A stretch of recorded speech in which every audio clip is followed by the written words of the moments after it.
General election 2024 counting సందర్భంగా ఇటువంటి ఏ ఏరియాలను కూడా అల్లరి మూకులు వచ్చి గొడవలు దిగితే పోలీస్ తరపు నుంచి చాలా గట్టిగానే యాక్షన్ ఉంటుంది. దానికి ఈరోజు ఒక మాక్ డ్రిల్ ఒంగోలు మెయిన్ జంక్షన్లో చేయడం జరిగింది. ఇది మొట్టమొదటిసారిగా క్రౌడ్ కంట్రోల్ డ్రిల్.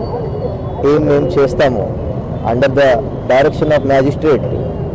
ఎవరైనా క్రౌడ్ రాయటింగ్ చేస్తుంటే గ్రాడ్యుయేటెడ్ రెస్పాన్స్ పెట్టి యూజ్ ఆఫ్ ఫోర్స్ ఉంటుంది.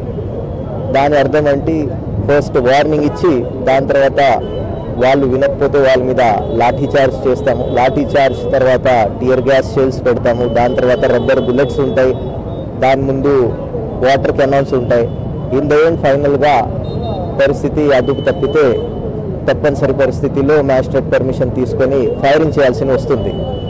సో ఇలాంటి పరిస్థితిలో ఎదుర్కోగలిగే కెపాసిటీ డెవలప్ చేయడానికి మేము మన తరపున డిస్ట్రిక్ట్ ఏఆర్లో అడిషనల్ ఎస్పీ అశోక్ కుమార్ గారు ఆధ్వర్యంలో స్పెషల్ టీంలు ఫామ్ చేసి దానికి ఇంటెన్సివ్గా ప్రాక్టీస్లు ఇస్తున్నాము.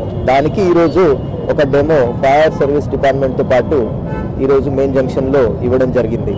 సో అందరూ ఎవరెవరు అల్లరి వాళ్ళు ఉన్నారు వాళ్ళందరికీ హెచ్చరిస్తున్నాను. ఇలాంటి ప్రత్యేకంగా 10 టీంలు ఒంగోలులో రావడం జరిగింది. ఇది ఓన్లీ డిస్ట్రిక్ట్ పోలీస్ది. సో కనిగిరి కానీ, దర్శి కానీ, మార్కాపురం కానీ, ఒంగోలులో కానీ ప్రతి టౌన్లో ఇలాంటి ప్రత్యేక బలగాలు ర్యాపిడ్ యాక్షన్ ఫోర్స్ లాగా క్యూఆర్టీ లాగా ముందుగానే పెట్టుకోవడం జరుగుతుంది.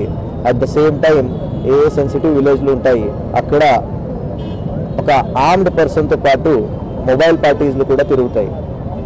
కలెక్టర్ గారికి రిక్వెస్ట్ చేసి ప్రతి సెన్సిటివ్ మండలానికి సెక్టర్ మ్యాజిస్ట్రేట్ ఏర్పాటు చేసి అన్ని చోట్ల తగిన భద్రతలు శాంతి భద్రతలు కాపాడడానికి చర్యలు తీసుకోవడం జరుగుతుంది. సో ఈరోజు ఈ మాక్ డ్రిల్ కండక్ట్ చేసేందుకు నేను district AR party lead by DSP or additional SP or Ashok Babu గారికి ధన్యవాదాలు తెలియజేస్తాను. Thank you.